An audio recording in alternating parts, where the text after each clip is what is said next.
ভক্তমন্ডলী উপস্থিত রয়েছে, আপনাদের উদ্দেশ্য বলছি, আপনি নিজে খেলাগুলো দর্শন করুন, অপরকে দেখার সুযোগ করে দিন।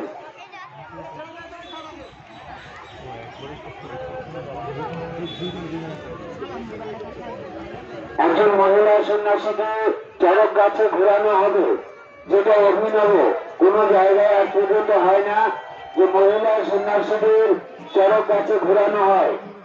আমাদের চাঁদপুর গ্রামের ঐতিহ্য বহু প্রতীক্ষিত চড়ক খেলা অনুষ্ঠিত হচ্ছে। আজকে একজন মহিলা সন্ন্যাসীকে বর্ষি ফুটিয়ে চড়ক গাছে ঘোরানো হবে।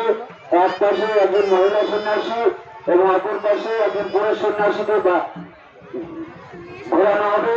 যে সমস্ত দর্শক মন্ডলী এখনো আসেননি দেখবেন বলে আশা করে আছেন মেলা খেলাগুলো, আপনারা অতিশব্দ রাখছেন। এক্ষুনি অনুষ্ঠিত, এক্ষুনি চড়ক গাছে সন্ন্যাসীদের ঘোরানো হবে।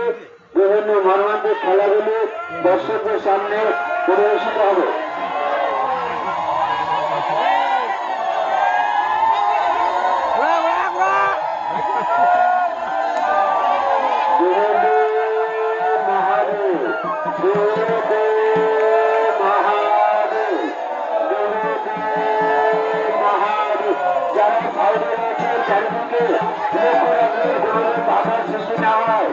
যারা সাইডে রয়েছেন সরে দাঁড়াবেন, সাইডে যারা রয়েছেন মাঠে প্রত্যেকে একটু সরে দাঁড়াবেন, কোন বিঘ্ন না ঘটে।